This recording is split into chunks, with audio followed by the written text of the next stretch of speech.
और अगले दिन सुबह 4 बजे न्यूज़ आती है कि वॉर स्टार्ट हो गया। इतनी किस्मत ख़राब थी मेरी कि शाम को पहुंचा हूँ, फ्लाइट नॉर्मली लैंड की है और वॉर स्टार्ट हो गई। उसके बाद मैं पहला दिन मैं तेहरान में था।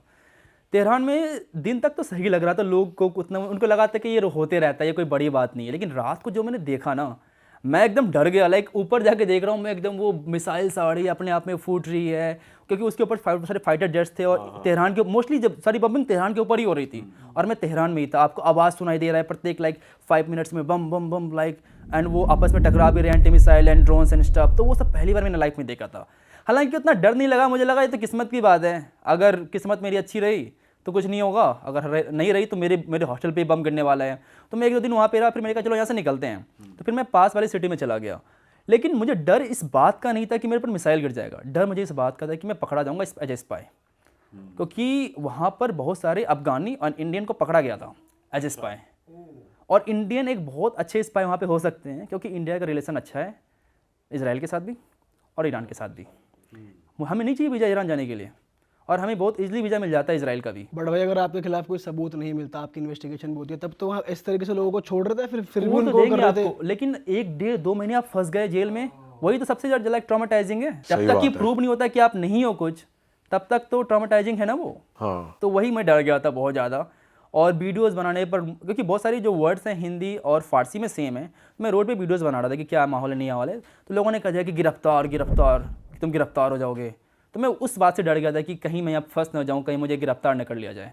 तो फिर मैंने एक टैक्सी ड्राइवर को, एक्चुअली टैक्सी ना ईरान के अंदर बहुत सस्ती है, बहुत ज़्यादा सस्ती है। तो मैंने टैक्सी ड्राइवर को $100 दिए और मैंने कहा चलो मुझे छोड़ दे अर्मेनिया। 1000 किलोमीटर था, उसने ड्राइव किया रात भर, मुझे अर्मेनिया देकर छोड़ा। और टैक्सी ड्राइवर वॉर के टाइम भी ना जैसे पैसे लेने से मना कर रहा है, नहीं नहीं नहीं नहीं नहीं नहीं, मेहमान मेहमान मेहमान, मेहमान वर्ड सेम है वहाँ पे, तो मेहमान मेहमान मेहमान। मैंने कहा नहीं नहीं ले ले भाई ले ले, नहीं नहीं मेहमान मेहमान, बहुत नाटक करने के बाद उन्होंने फाइनली उससे पैसे लिए। और भाई इस दौरान तुम्हारे घर में बात हो रही थी, तो घर वाले क्या कर रहे थे आपसे? घर वाले को मैंने नहीं बताया था ये बात, क्योंकि झूठ का परेशान हो जाएंगे। तो मैंने नहीं बताया था कि मैं ईरान के अंदर हूँ। भाई वगैरह को बता दिया, मैंने घर वाले को नहीं बताया। इसके मेरा एक फ्रेंड था, उसको बता रखा था मैंने कि इन केस ये मेरा लाइव लोकेशन रहा, बट मैंने घर वाले को नहीं बताया था। मैं 2-3 जो फ्रेंड्स हैं, अपने जो फ्रेंड्स हैं उनको मैं, जो ट्रैवलर फ्रेंड हैं उनको मैं अपना लाइव लोकेशन में शेयर कर सकता हूँ हमेशा 24/7। और इस टाइम खाना वाना कैसे मैनेज किया आपने? एक्चुअली बहुत अच्छे लोग थे, मैं बता रहा हूँ, मुझे कम से कम 20-25 इंस्टाग्राम मैसेज आए होंगे अलग अलग लोगों से कि आ जाओ मेरे घर पे, आ जाओ, आ जाओ मेरे घर पे, आ जाओ, आ जाओ मेरे घर पे, आ जाओ। और सब लोग मुझे घर पे बुला रहे थे कि मेरे घर पे आके रह लो, कोई दिक्कत नहीं है। ओह, इस टाइप पे लोग। भाई हमने ऐसा सुना है कि जो ईरानियन गर्ल्स हैं वो परेशान है अपने देश में और वो निकलने के लिए शादी करती हैं बाहर की कंट्रीज़ के लोगों से। आप क्योंकि वहाँ रह चुके हो, आपने ये चीज़ नोटिस करी है कि विमेन को दबाया जाता है या बहुत प्रॉब्लम होती है उन्हें? बेसिकली बात ये है कि ईरान के अंदर सैलरी बहुत कम है बहुत ज़्यादा सैलरी कम है। आप मेहनत करोगे कि महीने आपकी सैलरी $25, $30, $50 तक आपकी सैलरी है। $50 कितने होते हैं? 4,000 रुपये महीने का? महीने का। और तो वो 4,000 रुपये में कुछ भी कर लें, बाहर नहीं निकल पाएंगे। कंट्री बहुत ज़्यादा सस्ती है, बहुत ज़्यादा सस्ती है। लिटरली मैं पेट्रोल कितने ₹2 लीटर है, ₹2 लीटर वहाँ पेट्रोल होगा और गाड़ियाँ सस्ती मिल जाती है। आपको टैक्सी, आपको 10 रुपये की टैक्सी मिलेगी, कहाँ मिलती है इंडिया में? 10 रुपये की टैक्सी आपको जाना है, 10 रुपये में आप चले जाओगे 5-5 किलोमीटर, 10 किलोमीटर। मेट्रो 2 रुपये की है, तो सस्ती, इंडिया से बहुत सस्ती है इंडिया से वो। तो इसलिए सैलरी भी कम है, लेकिन अब वो बाहर नहीं जा पाते इंडिया से। तो इंडियन जब जाते हैं, उनकी सबसे बड़ी प्रॉब्लम पासपोर्ट उनका बहुत ज़्यादा वीक है। हम कंप्लेन करते रहते हैं कि इंडियन पासपोर्ट वीक है, इंडियन पासपोर्ट वीक है। कंपेयर टू उनका पासपोर्ट देखो इतना वीक है, कहीं जा ही नहीं सकते बेचारे। सही बात, कहीं नहीं जा सकते बेचारे। करेक्ट। तो इसलिए वो ये चीज़ वो ट्राई करते हैं कि एक बार मुझे ईरान से बाहर निकलना है। और ईरानी लड़कियों को दबाया तो जाता ही है, आप कुछ भी कर लो। वहाँ पे हिजाब प्रोटेस्ट हुआ था, अब फाइनली जाके 3-4 साल के बाद अब हिजाब लड़कियाँ नहीं पहन रही है। अच्छा, एक्चुअली ईरान एक इस्लामिक कंट्री कभी था नहीं, उसे ज़बरदस्ती बनाया गया। 1979 इस्लामिक रिवॉल्यूशन आया, उसके बाद ईरान इस्लामिक कंट्री बनी। उससे पहले तो वो काफ़ी ओपन कंट्री थी। हाँ उसकी वीडियोस आती है ना भाई। Afghanistan for example, Afghanistan is the party place like Bangkok 1970s में। अच्छा, काबुल सुना है कि बैंकॉक की तरह पार्टी प्लेस था ये। काबुल, तेहरान, लोग पार्टी करते थे, एकदम शॉर्ट ड्रेस पहनते थे। अब आप जबरदस्ती थोप रहे हो। पर अफगानिस्तान में भी आपने देखा है कि फीमेल्स रोड पे नहीं दिखती आपको? अब नहीं दिखती है। जब मैं पहली बार गया था अफगानिस्तान, उस समय गवर्नमेंट रूल था, आपको लड़कियां हर जगह दिखती थी। और लड़कियां बहुत अच्छी हिंदी बोलते हैं कंपेयर टू लड़कियां वहाँ पे, क्योंकि लड़कियां ज़्यादा बॉलीवुड देखती है, तो शाहरुख खान के वो ज़्यादा ही फैन है वो लोग। तो वो कुछ ज़्यादा अच्छी हिंदी लड़कियां बोलते हैं। लड़कियों से मेरी अच्छी खासी बातचीत हुई थी पहली ट्रिप पे। दूसरी ट्रिप लड़कियां देखी ही नहीं मुझे कहीं। लिटरली लाइक 2-3 लड़कियों से मेरी बात हुई पूरे ट्रिप पे, 1 महीने की ट्रिप थी, 2-3 लड़के से मेरे से इंट्रैक्शन हुआ है। एक बार मैं याद है मैं वहाँ पे था, बंदर आमिर लेक पे था, और लड़के से जाने कि मैं इंडिया से हूँ, तो हम लोग वो कायाकिंग कर रहे थे। लड़के ने मुझे टोका कि कहाँ से हो, इंडिया से हो, इंडिया में क्या करते हो, यहाँ पे क्यों आए हो, नहीं आए हो। बहुत सारे नॉर्मल हमारी बातचीत होने लग गई कि शाहरुख खान से कितना प्यार है, हम इंडिया को बहुत पसंद करते हैं वगैरह वगैरह। अचानक से तालिबान वाला आया, बंदिया ने ऐसे मुझे ट्रीट किया कि मुझे जानती ही नहीं है, कभी बात ही नहीं हुई है। मैं कुछ बोला, उसका कोई रिप्लाई नहीं आया। फिर मैंने बोला कि सुनाई नहीं पड़ा क्या, फिर वापस से बोलता हूँ तो कोई रिप्लाई नहीं आया।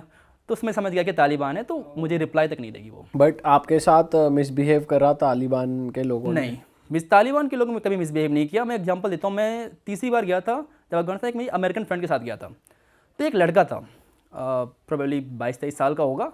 तो वो मेरी फ्रेंड जो थी सेल्वी, उससे बात कर रहा था कि कैसा है अब US, जस्ट इंटरेस्टिंग, लाइक कि जैसे ही हम फॉरेनर से बात कर लेते हैं कि अच्छा कहाँ से हो आप, वही बस कर रहा था वो। तालिबान आया, बंदे को बंदूक के पीछे पूरा मारा। तो कैसे बात करे लड़के से, तो कैसे बात कर सकता है लड़के से। और मुझे को वार्न किया, तालिबान ने बोला कि इसको बोलो किसी बंदे से बात नहीं करे, सिर्फ तुमसे बात कर सकती है बस।